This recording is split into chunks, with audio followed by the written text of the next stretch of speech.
There were some barking dogs and opening prison gates and groups of men coming to.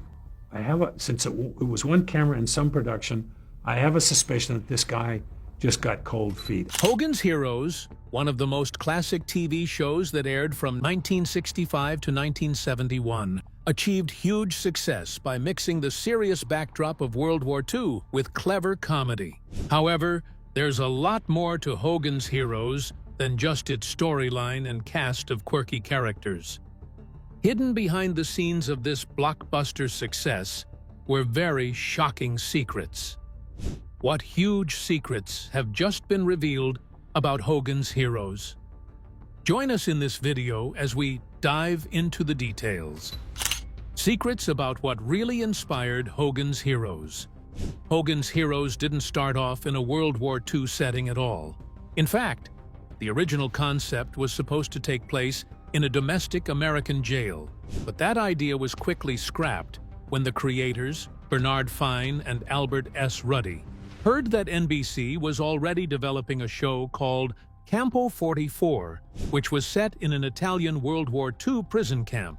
In an interview featured on the complete series DVD set, it was revealed that the decision to switch Hogan's Heroes to a World War II POW camp setting happened fast. The creators reworked the entire premise in just one day. As fate would have it, Robert Butler ended up in the director's chair. He later recalled, "My agent was on the scene and said, 'What about Butler?' And somebody said yes. So I went and did it. And it was an immense amount of fun." The original pilot, shot in black and white, wasn't quite the Hogan's Heroes fans would come to know and love. It had the same spirit, but there were some noticeable differences. Stalag 13 was called Camp 13. General Burkhalter appeared, but as a colonel, not a general. Carter held the rank of lieutenant and wasn't even meant to return after the pilot. And Leonid Kinsky also played a Russian character. The show's setting, Stalag 13, was completely fictional, but rooted in historical reality. During World War II, Germany operated real POW camps called Stalags, short for Stammlager. These camps held captured Allied non-commissioned officers. While there was no actual Stalag 13 as shown on the series, the idea was based on real places. By inventing a fictional version, the writers had creative freedom to mix wartime themes with humor, producing a unique and engaging blend of comedy and history. Kinsky chose not to continue with the series. He felt uncomfortable doing a comedy about Nazis and opted out. He wasn't alone. Albert Ruddy, one of the co-creators, also backed away after the pilot because he didn't want to be locked into a television contract.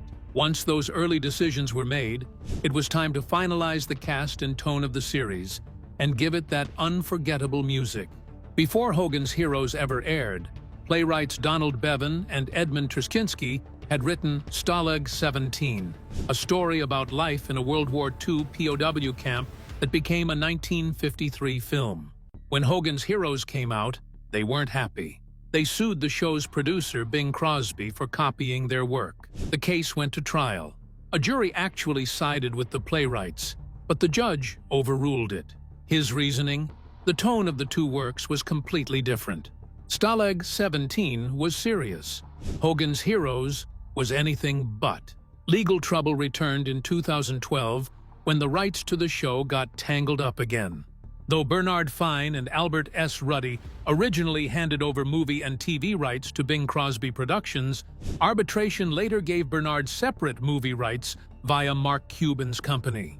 A film version of Hogan's Heroes was even being planned in 2014.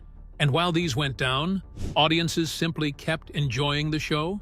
What other secrets exist on the show? Keep watching to find out. The hidden meaning in the show's casting. One of the most unexpected twists behind the show lies in its casting. Ironically, several actors who portrayed Nazi officers were Jewish in real life. The most famous example is Werner Klemperer, who played the clumsy and clueless Colonel Klink. Klemperer was born into a respected Jewish family in Cologne, Germany. His family fled the Nazis in the 1930s, and eventually settled in the U.S. That background gave his performance a powerful and personal edge. Klemperer even insisted he would only take the role if the Nazis were never shown in a positive light, something the show firmly stuck to. Robert Clary, who played the clever and spirited Corporal Louis LeBeau, brought more to the role than just acting talent. He brought real-life experience. Born in France, Clary was a Holocaust survivor. During World War II, he was imprisoned in the Buchenwald concentration camp. The serial number tattooed on his arm served as a permanent reminder of what he went through. Knowing that history makes his role in Hogan's Heroes all the more powerful. While the show was a comedy, Clary's presence added depth and weight that most viewers never realized. His courage to take part in a show set during such a painful chapter of his life made his performance even more meaningful. Aside from Clary, some of the other actors on Hogan's Heroes didn't just play soldiers on TV, they actually had real military experience. Bob Crane, who starred as Colonel Hogan, and Richard Dawson, who played the cheeky Peter Newkirk, both served in the armed forces before stepping into their roles. That first-hand experience likely shaped the way they carried themselves on screen. Even in a comedy, there's something authentic in how they portrayed life in a military setting. It's a subtle but powerful layer of realism that gave their characters extra credibility. Colonel Klink was almost never without two signature props, his monocle and a cigar. But here's the funny part. You never actually see him light that cigar, let alone smoke it. It was always there, just unlit. Over time, this became a quiet running joke and a quirky part of his character. Some fans see it as symbolic. Maybe it represents Klink's constant distractions or his inability to finish what he started. You can't help but see the show in a more meaningful light now. But wait, there's more. Keep watching to find out. The show did not have perfection in mind. If you've ever watched Hogan's Heroes closely, you might have noticed a few things that seem out of place, like equipment or props that clearly came from the 1950s or 60s, even though the show is set in the 1940s. At first glance, these look like historical goofs. But here's the twist. Many of those so-called mistakes were done on purpose. The creators added these anachronisms to keep the tone light and humorous. Rather than aiming for perfect accuracy, they wanted to remind viewers that the show wasn't meant to be taken too seriously. It was, first and foremost, a comedy set during World War II, not about it. These playful choices helped shape the show's unique style. Ever notice something a little off about Colonel Klink's hat? It doesn't quite match the World War II-era setting of the show. That's because it's more in line with the style worn by German officers in World War I. Was it a wardrobe oversight? Probably not. More likely, it was a subtle creative choice, one that made Klink look slightly outdated and out of step, just like his clueless personality. Mixing eras like this was a clever way for the show to add visual humor and reinforce character traits without saying a word. Can't they let others live the life they want to live? The show had its fair share of quirky inconsistencies. In one third-season episode, How to Win Friends and Influence Nazis, General Burkhalter hands Colonel Klink a document marked Top Secret in English. That would have been a red flag in a German military camp. Colonel Hogan also came up with silly code names for his team: Papa Bear, Goldilocks, and Little Red Riding Hood. But one nickname, Cockroach, was never really explained. Why did Klink and Schultz always call LeBeau that? One theory, it was a jab at his height. Another theory involves language. In German, the words for cockroach, Kakerlake, and Küchenschabe all tie back to kitchens. And since LeBeau was the camp's cook, it might have been an inside joke. Carter's jacket looked like it belonged to him, and in a way, it belonged to Hollywood, too. That same jacket was worn by Frank Sinatra in Von Ryan's Express, 1965, and decades later by Greg Kinnear in Autofocus, 2002. A surprising piece of costume continuity in film history. In a few episodes, there's a wooden signpost showing distances to various cities, a detail that helps make the fictional Stalag 13 feel more like a real place. But if you look closely, you'll spot something clever. One of the cities listed is Hamelin. That's not just a random pick. It's almost certainly a reference to the old legend of the Pied Piper of Hamelin. It's a small Easter egg, but one that shows the writer's love for sneaking in cultural and historical references. Little touches like that gave the show charm and depth, rewarding observant fans who were paying attention. Who could forget Sergeant Schultz and his classic line, "I know nothing, nothing." It became one of the most iconic catchphrases from the entire show. But here's a fun fact. It wasn't originally in the script. Actor John Banner came up with it during filming, and it fit his character perfectly. Schultz was the kind of guard who preferred to stay out of trouble by pretending not to notice the prisoner's antics. What other shocking details does Huge Hogan's Heroes hold? You're about to be blown even more. Keep watching. The true secrets of Colonel Hogan. Most fans know him simply as Colonel Hogan, the confident and quick-witted leader of the POW crew. But his full name?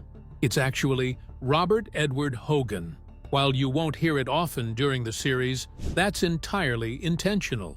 Just like in real military life, soldiers are usually addressed by their rank or last name. This approach did more than just follow protocol.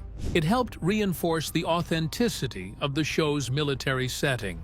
Still, when the writers dropped in bits of personal info, like Hogan's full name, it added a deeper dimension to his character and made fans feel more connected to the man behind the uniform. James Kinchlow, better known to fans as Kinch, was a key member of the Stalag 13 crew. Played by Ivan Dixon, Kinch shared a unique bond with Colonel Hogan. He often called him Skipper, a nickname that stood out from the usual formality of military life. That little term of endearment said a lot without needing much explanation. It hinted at a relationship built on deep trust, respect, and maybe even brotherhood.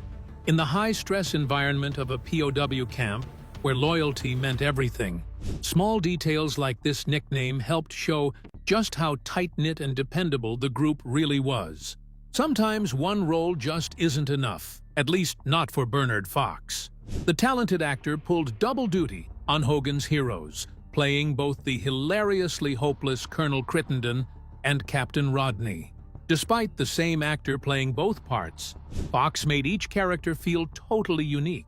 Whether it was the accent, the body language, or the comedic timing, you could tell who was who without a second thought.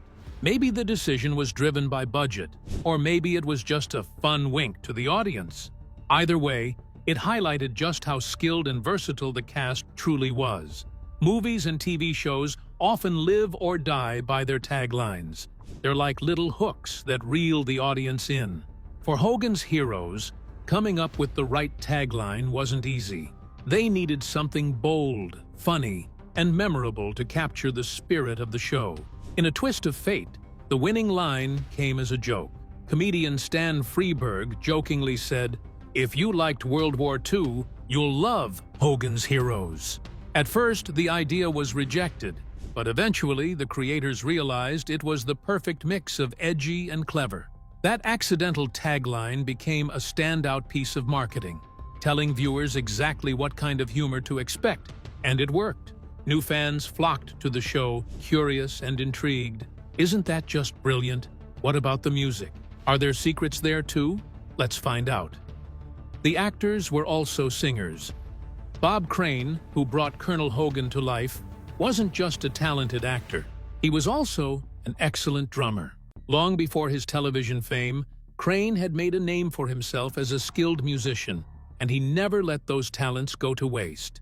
Every now and then, Hogan's Heroes would sneak in scenes where Hogan got to show off those drumming skills. For longtime fans, these musical moments were a fun surprise, little nods to Crane's real-life passion, and another way the show blurred the lines between character and performer. Before Richard Dawson became known as the cheeky Corporal Newkirk, or later as the smooth-talking host of Family Feud, he had a pretty successful singing career in the UK. With a warm voice and stage presence to match, Dawson had already made a name for himself in music before his acting career took off. While Hogan's Heroes was a comedy through and through, it was packed with multi-talented stars like Dawson. His musical background added another layer to his performance and reminded fans just how much depth and range the show's cast really had. A show like Hogan's Heroes needed just the right cast, and somehow they nailed it. Here's something most people don't realize. All 4 actors who played Nazi officers on the show were Jewish. Werner Klemperer, Leon Askin, John Banner, and Howard Kane had all served in World War II. Except for Kane, each one had also fled Nazi persecution in real life. Harold Gould, another actor on the show, was also Jewish and a World War II veteran. Interestingly, it was John Banner who suggested casting Jewish actors as the Nazis. When producers asked why, he replied, "Well, who better to play Nazis than us Jews?" Werner originally auditioned to play Sergeant Schultz, and John was considered for Colonel Klink, but the roles were switched, and the rest is history. Werner once reflected, "I'm an actor. If I can play Richard II, I can play a Nazi." Still, he only agreed to take the role after getting some reassurance that the show would mock, not glorify, the enemy. Actors Larry Hovis and Ivan Dixon teamed up to sing a collection of popular war songs from the 1940s. On the back of the album cover, the liner notes read, "Would you believe World War II was funny?" For fans of Hogan's Heroes, the answer was a resounding yes. How did Germany take this mockery? Let's find out. Airing in Germany. Hogan's Heroes debuted in the US in 1965, but it didn't reach German audiences until 1992. That's nearly 30 years later. In 1991, a film distributor called Kirchgruppe bought the rights, but it took another year before it actually hit German airwaves. The delay wasn't just about timing. It was about making big changes. First, the title had to be reworked. The original German name was Stacheldraht und Fersengeld, which literally means barbed wire and heels. Eventually, it was changed to Ein Käfig voller Helden, or a cage full of heroes, which better reflected the tone of the series. At first, the show struggled in Germany. The translation was awkward, the lip-syncing didn't line up, and a lot of the humor got lost. So, they started tweaking things to better suit German audiences. Characters like Klink were given even sillier lines, and he got a mysterious off-screen girlfriend named Kalinki, someone we only ever heard, never saw. All references to Heil Hitler were replaced with Heil Kreuter, which loosely translates to Hail Herbs. Even the storylines were softened. In the American version, the heroes destroy a munitions factory. In the German dub, it became a toilet paper factory instead. And in another episode, a bombing raid on Hamburg was reimagined as the Royal Air Force dropping candy as a propaganda stunt. These quirky changes helped the show finally win over German viewers. It may have taken decades, but eventually, audiences across the Atlantic got to enjoy the hijinks at Stalag 13 too. Better late than never. General Burkhalter's menacing facial scar wasn't just makeup, it was real. Actor Leon Askin, whose birth name was Leo Askenasy, received that scar as a child after being beaten by the SS for being Jewish. But the emotional scars he carried from that trauma were far deeper. Robert Clary, who played Corporal LeBeau, carried his own deep wounds. In the documentary, Robert Clary A5714, named after his Nazi internment number, he revisited the horrors of his past. He remembered being herded into cattle trains with other prisoners, never knowing who would survive the journey. "Why can we be that inhuman toward other people?" he asked. The heroes may be fun to watch, but realistically, they wouldn't have been kept in the same POW camp. Officers and lower-ranking prisoners were usually separated, were all over the place. And then there's the Speedy Gonzales problem. The characters mention the cartoon mouse more than once, even though Speedy didn't make his first appearance until 1953. Hogan must have had a time machine. Colonel Hogan also claims to have worked in the Pentagon, though construction wasn't finished until 1943, after the show's supposed timeline. Even the black Gestapo uniforms seen on the show were inaccurate. Those were ceremonial only. In reality, Gestapo agents wore regular suits, much like they did in Raiders of the Lost Ark. But how did everything work out so well? How did everyone perform so humorously? Let's find out. A most incredible discovery. The cast of Hogan's Heroes weren't just actors. They and their families had talents far beyond what we saw on screen. Take Werner Klemperer, for example. On the show, it was a running joke that Colonel Klink was a horrible violinist. In real life, Werner was the opposite. He was actually quite skilled with the violin, thanks to lessons from his father, who was a professional conductor. Werner could even conduct orchestras himself, and often served as a narrator for operas from 1973 all the way to 1995. And then there's John Banner, who played Sergeant Schultz, the lovable big guy who always had something to say about his wife's cooking. Luckily, art didn't imitate life in that case. John's wife was a fantastic cook, and her delicious meals reportedly caused him to gain more than 220 pounds before he was cast in the show. Music seemed to run through the whole cast. Bob Crane, Colonel Hogan, played the drums. Howard Kane, Major Hochstetter, was an award-winning banjo player. Richard Dawson, Newkirk, was also a musician, and Robert Clary, LeBeau, Larry Hovis, Carter, and Ivan Dixon, Kinchlow, were all singers. In fact, many of them had the chance to showcase their musical abilities on the show's official album, which became a fan favorite. Did they even use a real setting? Or it was all another big joke? Keep watching to find out. Sets and filming details. Though Hogan's Heroes took place in the fictional prisoners of war camp Stalag 13, it was actually inspired by a real World War II camp, Stalag 13C, located in Hammelburg, Bavaria. The real camp was overcrowded and lacked basic resources, which gave the show's set designers a point of reference for building the fictional camp. The show was filmed in two main locations. All the indoor scenes were shot at Desilu Studios, which later became Paramount Studios in Season 4. For the last two seasons, 5 and 6, production moved to Cinema General Studios. Outdoor scenes were filmed around the Los Angeles metropolitan area. Interestingly, although it was shot in sunny Southern California, every episode was meant to look like it took place during winter. In the early seasons, they used salt to mimic snow, but eventually switched to white paint. The set was reused in several other productions, including Trial by Fury, 1968, and the cult film Ilsa, She-Wolf of the SS, 1975. Unfortunately, it was destroyed during the filming of Ilsa. The cleared lot later became the set of The Fortune, 1975, but by 1976, it had been bulldozed and turned into an industrial park. General Burkhalter's car in the show wasn't just a prop, it was a rare gem.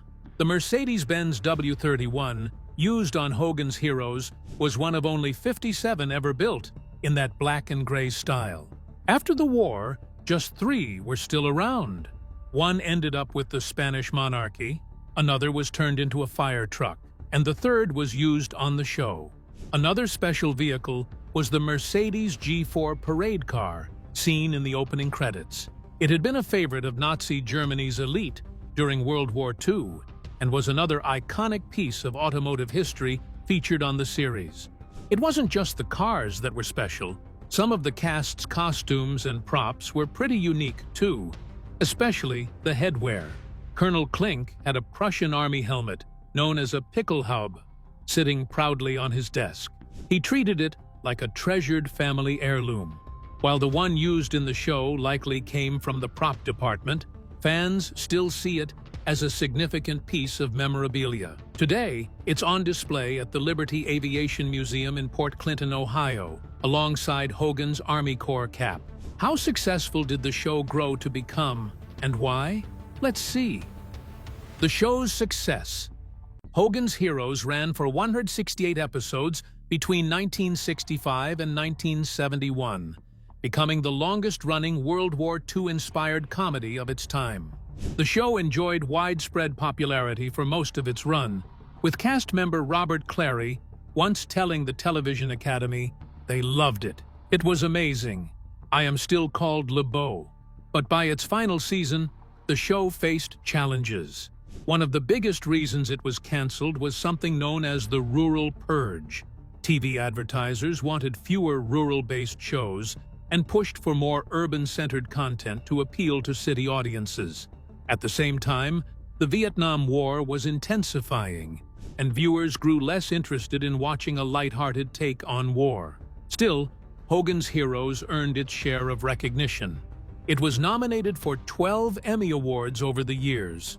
The show was up for Outstanding Comedy Series in 1966, 1967, and 1968. Bob Crane, who played the lead role of Colonel Hogan, was nominated for Outstanding Continued Performance by an actor in a leading role in a comedy series in both 1966 and 1967. Nita Talbot received a nomination in 1968 for Outstanding Supporting Actress in a Comedy, and Gordon Avil was acknowledged for his cinematography in the same year. The series only took home 2 wins, both awarded to Werner Klemperer for his iconic portrayal of the bumbling Colonel Klink in 1968 and 1969. He was also nominated in 1966, 1967, and 1970 for the same role. In 1967, the producers received one of the earliest NAACP Image Awards. The honor, shared with only 6 other shows like I Spy, Star Trek, and Mission Impossible, was given for their contribution to the furtherance of the Negro image on television. Later, Hogan's Heroes was ranked number 100 in TV Guide and TV Land's list of the top 100 most unexpected moments in TV history, described as an unlikely POW camp comedy. What made the show stand out was its absurd and daring premise. It was so ridiculous that it somehow worked. No one expected such a ridiculous idea to work, but somehow it did. The show didn't just recycle its own actors, it also borrowed talent from other series. Some guest stars came from similar wartime-themed shows. For example, MASH star William Christopher appeared as a POW, a German soldier, and even a British pilot on Hogan's Heroes. Harold J. Stone took on roles as both an American agent and a German general. The list of guest stars is long and, at times, unexpected. Antoinette Bauer played an underground agent known as Berlin Betty. Arlene Martell portrayed Tiger in several episodes, but also popped up as characters named Olga and Gretchen. Henry Corden, best known as the voice of Fred Flintstone, played 5 different roles across 5 episodes. The Hogan's Heroes cast had great chemistry, both on and off screen. They genuinely enjoyed each other's company, and it showed, not just in the final product, but in the way they liked to joke around and keep things light behind the scenes. Some of the cast even reunited after the show. Many of the main actors teamed up again in the 1968 comedy film The Wicked Dreams of Paula Schultz. Werner Klemperer and John Banner also had a chance to work together earlier, back in 1955, when they both appeared in Alfred Hitchcock Presents, Season 1, Episode 21, titled Safe Conduct. If you're a fan of Hogan's Heroes or just love classic wartime TV shows, there's so much more behind-the-scenes fun to uncover, from bloopers to unedited scenes that made the final cut. And if you're really into vintage Hollywood trivia, you'll definitely want to check out why some scenes were left in the show, and maybe take a second look at that Hogan's Heroes blooper reel. Oh, and as for cars, many men feel like their ride is one of a kind, but let's just say some of the cast had secrets of their own when it came to the wheels they drove. How did the show finally end? Were there secrets and scandals that fueled the end? Let's find out. Continuity confusion. When the show couldn't keep track. The show couldn't even decide what to call the camp. In Season 1, it switches back and forth between Stalag 13 and Camp 13, as if the writers never made up their minds. Sergeant Schultz constantly announces his serial number, but it changes in nearly every episode. It's like he couldn't remember it either. And then there's Carter's chemistry skills.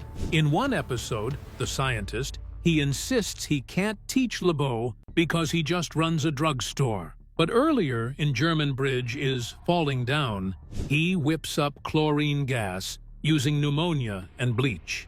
Later, in Hogan Springs, he's confidently mixing mineral water formulas. Even more baffling, one episode features a periodic table with all 103 known elements, but only 92 had been discovered by the 1940s. Apparently, Carter's knowledge extended into the future, too. Now you know the truth about the huge Hogan's Heroes secrets. What do you think about the success of the show? Let us know in the comments section below.